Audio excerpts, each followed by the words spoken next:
El título de la enseñanza de hoy es Navidad es recordar que en medio de la oscuridad Dios tiene una luz. Cuando las cosas se ponen oscuras en la vida, quizás estés llegando a un final del año ahora 2024 y digas, pero mira, yo asistí a la iglesia, mira, yo he creído en Dios, ¿y por qué me vino esta prueba? Tal vez un momento oscuro es una enfermedad, un momento oscuro es un problema familiar o emocional, pero quiero decirte que la venida de Cristo hace más de 2000 años, en ese lugar tan humilde como fue un lugar de animales, Dios trajo a su Hijo, Dios se encarnó y se hizo hombre para recordarnos que en esas oscuridades, cuando pasamos por penumbra y dificultad, Dios tiene una salida. Corintios en su capítulo 10 dice que juntamente con las pruebas, Dios también nos dará una salida. Vamos al texto de la Navidad, del nacimiento de Cristo en Mateo. Vamos al Evangelio de Mateo, capítulo 2, verso 1. En adelante dice: después de que Jesús nació en Belén de Judea, en tiempos del rey Herodes, llegaron a Jerusalén unos sabios procedentes del oriente. ¿Dónde está el rey que ha nacido de los judíos?, preguntaron. Vimos levantarse su estrella y hemos venido a adorarlo. Cuando lo oyó el rey Herodes, se turbó y toda Jerusalén con él. ¿Por qué se turbó y por qué toda la ciudad? Ahora lo explico. Así que convocó a todos los jefes de los sacerdotes y maestros de la ley de su pueblo para preguntarles dónde había de nacer el Cristo. En Belén de Judea, le respondieron, porque esto es lo que está escrito por el profeta.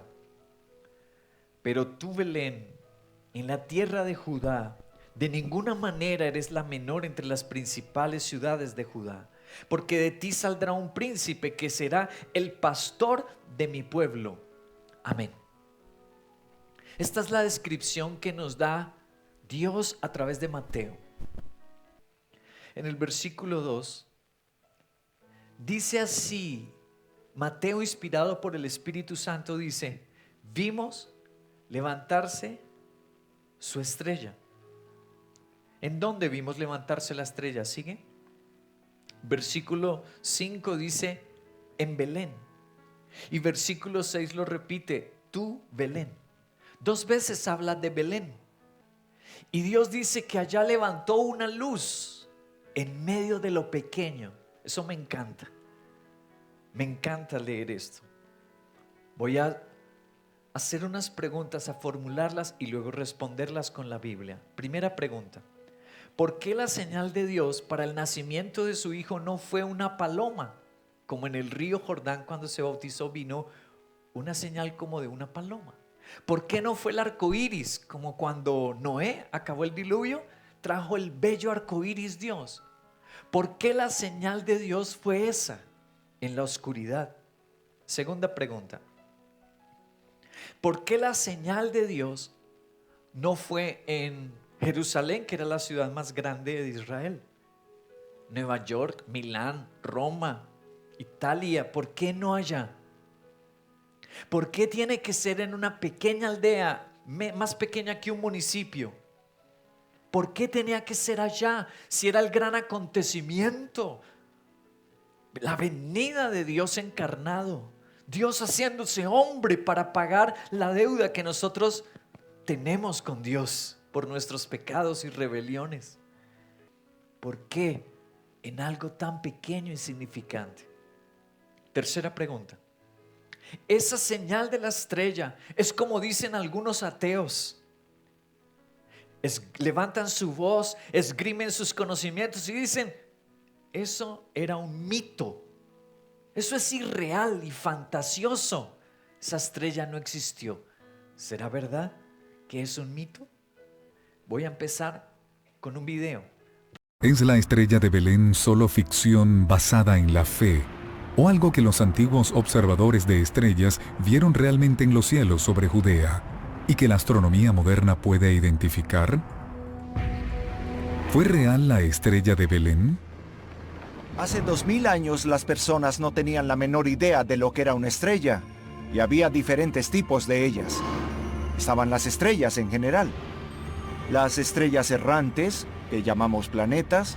Había estrellas barbudas o peludas que llamamos cometas. Un meteoro era una estrella fugaz y aún hoy llamamos a algunas de estas cosas con términos poéticos. Venus es llamada la estrella del anochecer. Cuando tú vas a hacer un estudio por la internet acerca de esta estrella, si existió o no existió, tú vas a hallar más de 40,000 artículos alusivos a esa estrella. ¿Cuándo empezó a estudiarse de manera científica este fenómeno que se menciona en la Biblia, que pasó en el espacio y que se vio en la Tierra? Siglo XVI, Johannes Kepler.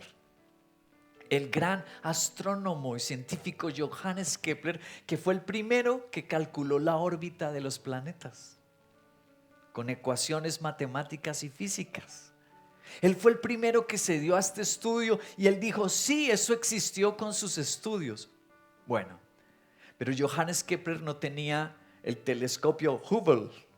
La tecnología ha aumentado mucho. Hoy los astrónomos crearon un programa.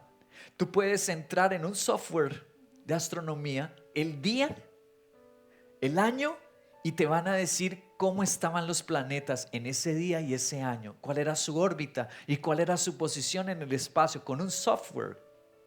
Imagínate cómo ha avanzado la ciencia. Entonces hoy quiero traerte lo último en ciencia.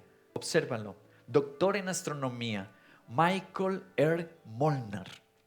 Su libro lo tienes a la derecha, La estrella de Belén. Él es doctor en astronomía y su libro fue publicado año 2013. En este libro es quizás el que recoge el estudio más serio y más completo de la existencia de esa estrella. ¿Qué fue lo que vieron esos reyes del oriente para hacer un viaje por el desierto e irse hasta Belén y encontrar a Jesús? ¿Qué fue lo que ellos vieron? Johannes Kepler dijo, fue una conjunción de planetas. ¿Qué es lo que dice con todas las matemáticas, algoritmos y ecuaciones actuales y tecnología? ¿Qué es lo que descubrieron al viajar a Belén a esa época? Se los voy a mostrar una porción del libro. La astronomía detrás de la fabulosa estrella de Belén.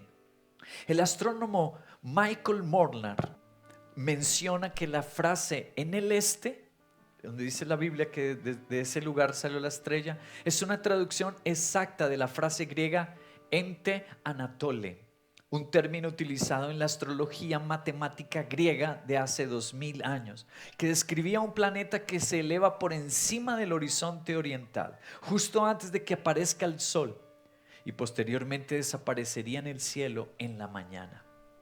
Molnar solo encontró una agrupación de planetas con estas características en la constelación de Aries, que se asociaba con Judea a finales de marzo del año 6 antes de Cristo y de nuevo en abril.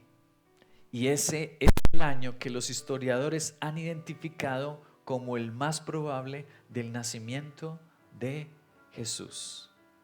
¿Por qué la foto de esa moneda en esa publicación científica? La razón por la que el doctor Molnar se dio a esa investigación fue por esa moneda. Él estaba en Medio Oriente, Siria, en un mercado de antigüedades de pulgas. Le gusta coleccionar monedas. Se compró una moneda siria cuando observó, por un lado tenía Herodes y el otro lado tenía esa inscripción, una estrella y un cordero. Wow.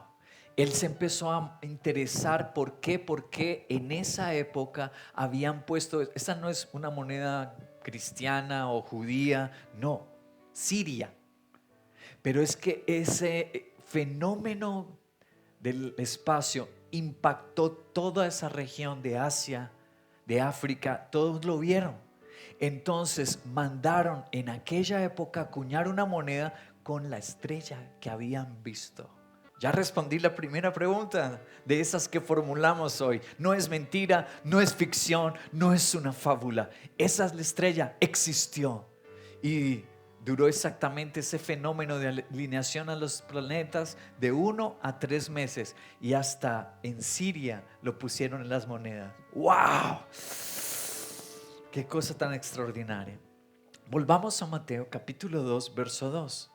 Vimos levantarse su estrella. Aquí viene el primer principio de la enseñanza. Las estrellas no brillan de día. Para nosotros las estrellas solo son visibles, solo podemos ver su brillo. ¿Cuándo?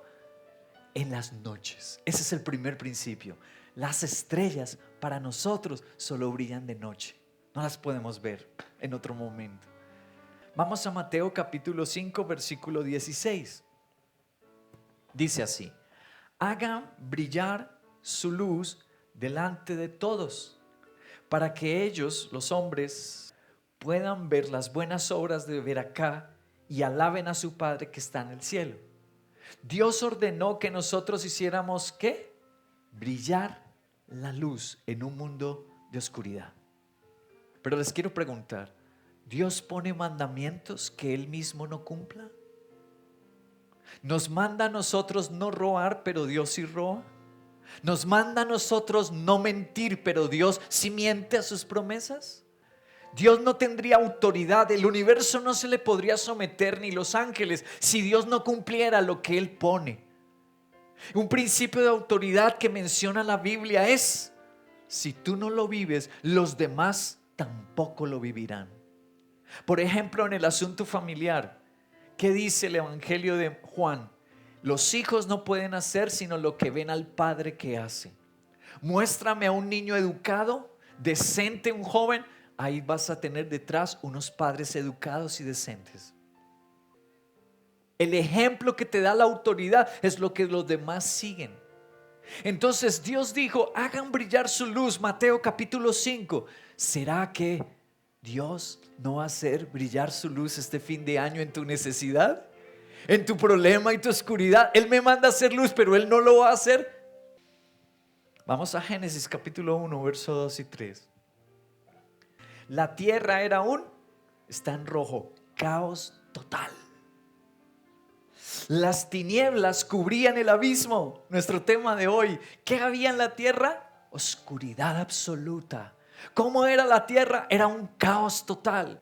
Y el Espíritu de Dios se movía sobre la superficie de las aguas. Y dijo Dios, ¿qué fue lo primero que dijo Dios? Que exista.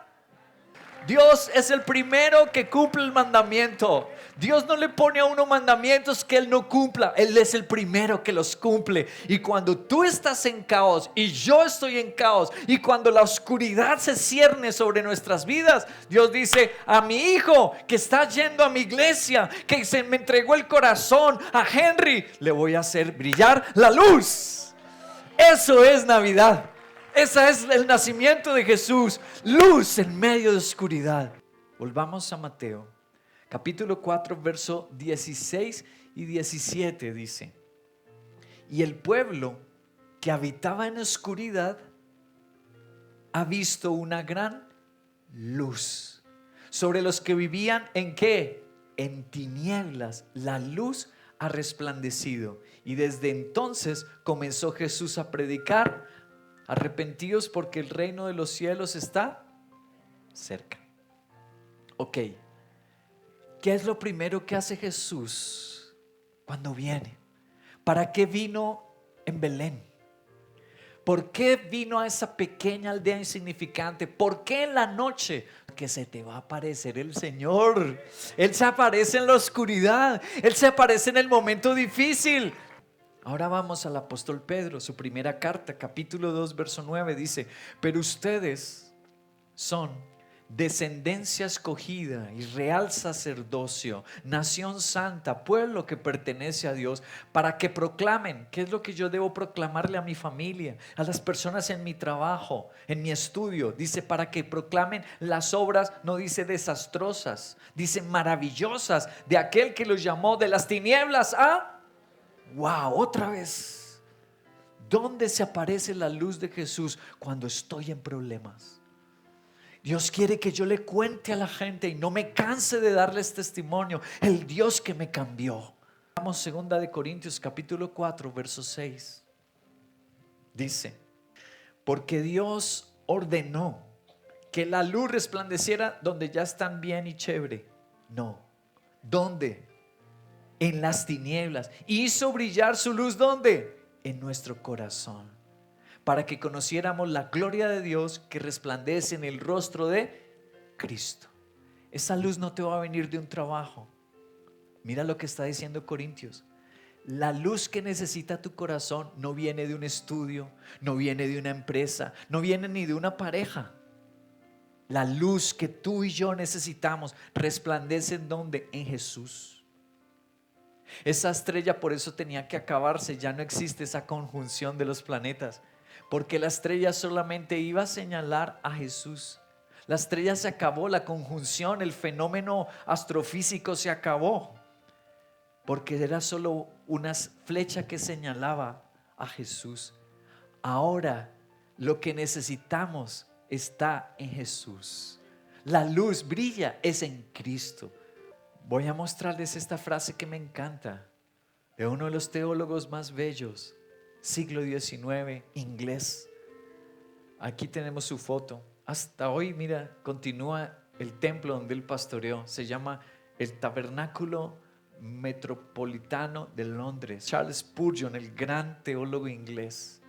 Una frase que para él era preferida. En varias de sus sermones, de sus prédicas, se lee: si Jesús te amó cuando estabas lleno de pecado y corrupción, ¿no escuchará tu oración ahora que te ha hecho heredero del cielo?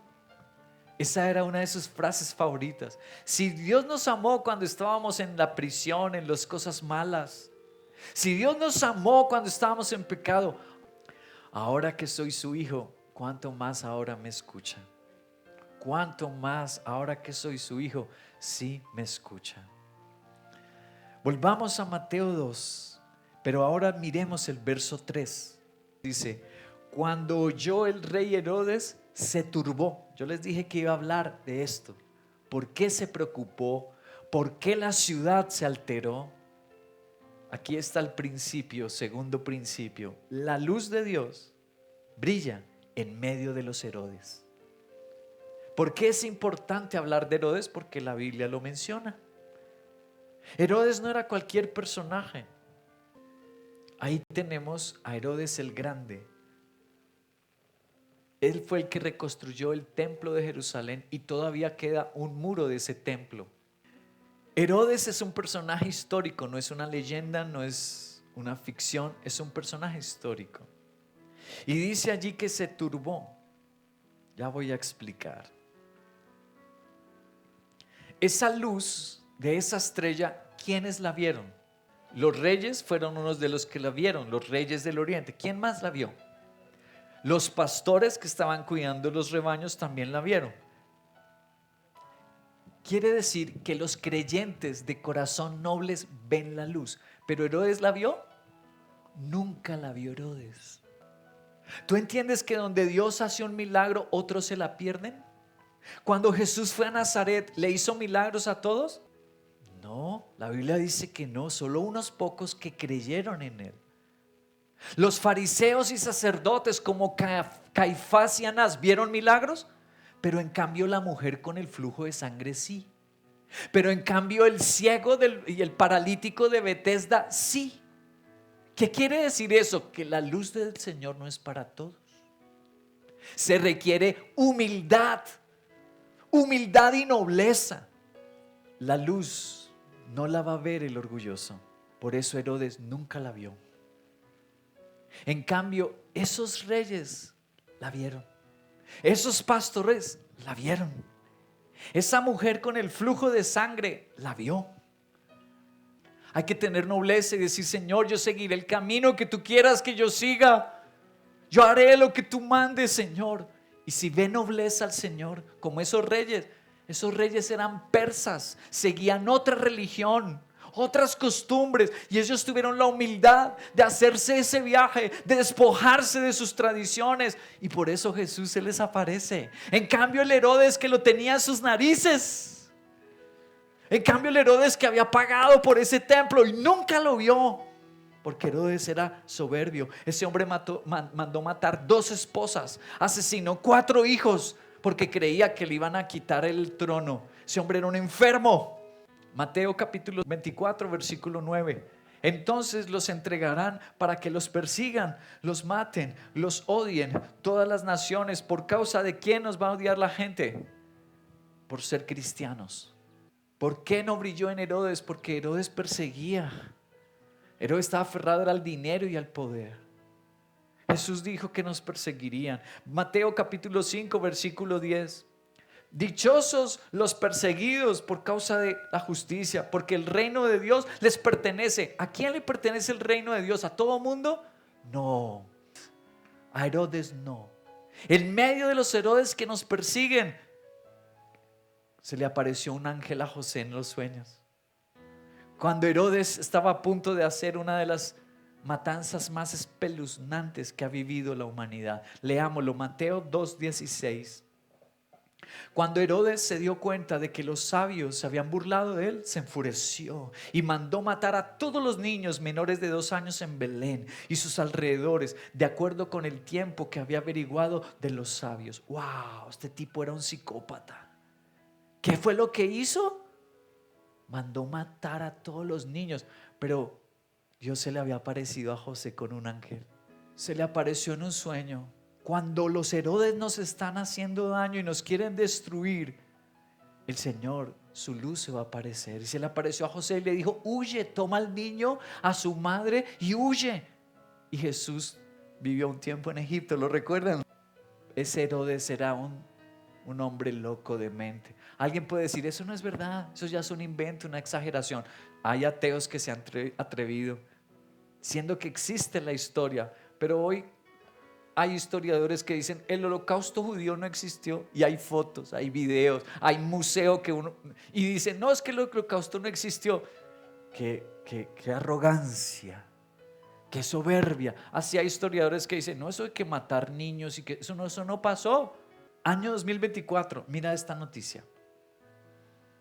Fue publicado por CNN. Pasó el fin de semana pasado. La masacre de pandilla de Haití deja 180 muertos después de la acusación de vudú, dice la ONU y los grupos de derechos humanos. La masacre fue provocada por la grave enfermedad de su hijo. Nicanor buscó el consejo de un sacerdote vudú. Mira cómo se llama este hombre, este tipo, líder de una pandilla de Haití. Se llama Nicanor. Y dice que buscó un sacerdote de vudú. Y el sacerdote acusó a los ancianos de un área de Haití de haberle practicado brujería a su hijo y que por eso estaba enfermo. El viernes 6 de diciembre, Nicanor disparó y mató al menos 60 ancianos. Y el sábado 7, al otro día, el grupo de él, su pandilla, mataron 50 más, usando machetes y cuchillos. A pesar de sus acusaciones, su hijo enfermo se murió. Y al menos 184 personas mató en esa masacre, incluidos 127 hombres y mujeres ancianos, dijeron las Naciones Unidas. Siglo XX, año 2024, un tipo por superstición, que por brujería, y mata casi 200 personas. Ahora, hace 2000 años, un rey que está en los libros, que se estudia en la historia, que mató esposas, hijos, no pudo haber hecho eso, lo hizo. El hombre estaba enfermo y mató a todos los niños menores de 2 años. La Biblia no es fantasía, la Biblia es la verdad. Pero a los que tenemos a nuestro Señor, aunque los Herodes nos quieran acabar, Dios va a enviar su ángel y yo acabaré en un milagro este año, en la gracia y la misericordia de Dios este año y en el año que viene. Su luz brilla en medio de los Herodes. Gloria al Señor. Voy a concluir. Mateo capítulo 2, verso 5. Dice el lugar en Belén. Este es el último principio. La luz de Dios en Belén aparece en Belén donde nadie lo hubiera planeado. Como dije al inicio, si a nosotros nos dijeran, Dios nos pidiera un consejo: Henry, ¿dónde anuncio que ya en el 2025 voy a traer a mi hijo? ¿Dónde hago el anuncio? Henry diría, Señor, Nueva York, Times Square, allá en esa calle, Señor, allá, hazlo allá.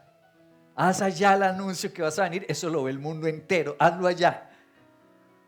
No sé en qué ciudad el Señor elige una cueva, un pesebre, en una aldea inhóspita. Belén. Esto es fascinante, maravilloso. Los milagros de Dios no le pasan solamente a gente famosa, poderosa, no. A la persona más insignificante de la que nadie se acuerda, Dios sí se acuerda. Voy a terminar mostrándote un testimonio que a mí me conmovió mucho en octubre de este año.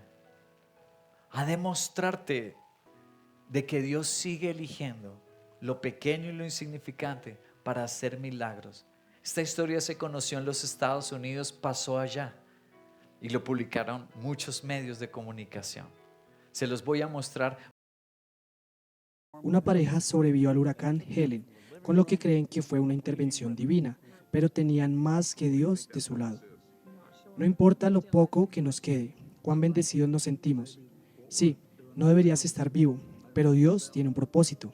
¿Cuál crees que es ese propósito? No estoy seguro, sigo haciendo preguntas.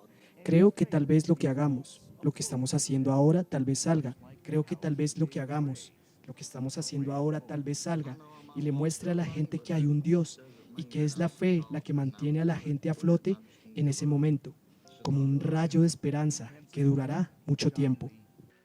Pasó un huracán por los Estados Unidos, se convirtió categoría 4 por varios estados, arrasó con propiedades, murieron más de 200 personas. Pero la historia impresionante fue de unos totalmente desconocidos, Howard y Lisa Ray. Aquí vemos una de las portales que lo publicó. Pareja que sobrevivió al huracán Helen o Elena, alaban al Señor. Octubre ha sido un mes en el que el famoso huracán Elena generó una catástrofe en el sureste de los Estados Unidos, cobrando la vida de 227 personas. Este huracán de categoría 4 causó daños severos en las casas y techos en la zona costera y alcanzó velocidades entre los 209 y 251 kilómetros por hora. Este portal dice que esa pareja se dedicó a alabar a Dios. Pensacola, norte de Carolina. Piensa que hubiera sido Justin Bieber el que hubiera estado en medio del huracán. Piensa que hubiera sido, ¿qué otra persona? Cualquier famoso. Les hubieran enviado helicópteros. Ellos eran una familia normal, entre comillas normal, porque eran cristianos. Asistían a su iglesia. No tuvieron helicópteros, no tuvieron la guardia costera, no tuvieron la seguridad nacional. ¿Sabes qué hicieron ellos cuando repentinamente les llegó la inundación? Se desbordaron los ríos donde vivían ellos. Ellos se pusieron a orar, a alabar a Dios. 2 personas mayores ya, una pareja, un matrimonio, sus hijos vivían en otro lado y cerraron la puerta, estaban los 2 solitos y empezaron a alabar a Dios y a entregarse. La esposa dice, aquí nos morimos, y él dice, no, Dios puede hacer un milagro, y así estaban, pero los 2 adorando. Ella arrepintiéndose ya y Señor, perdónanos y que vayamos al cielo. Ella ya ve la muerte y él dice, Señor, haz un milagro, y ahí estaban, pero los 2 adorando. Otro portal de noticias. No debemos estar vivos, todo lo hizo Dios. Reconoce la pareja que sobrevivió a Helen flotando por un furioso río cuando los golpea la subida del río, la puerta se abre, ¡pum! Y ellos estaban sentados en el sofá y ellos describen, el sofá se levantó y salió por la puerta y empezamos a flotar por el río. Hasta encontraron una bodega, en el techo de una bodega, ahí quedaron. Increíble. El Dios de hace 2000 años está vivo. El Dios de la estrella sigue haciendo brillar en medio de la oscuridad. ¿Cuál es tu oscuridad? Los ángeles de Dios ni están ocupados ni están en crisis. Dios no duerme, no se cansa. Termina tu año consagrando tu vida a Jesús. Termina tu año haciendo un ayuno, orando que la luz del Señor y su estrella es para sus hijos. Sabe lo difícil, lo adverso, lo grande, aún lo doloroso. Con Dios todo puede cambiar. Misión Veracruz, porque con Dios todo puede cambiar.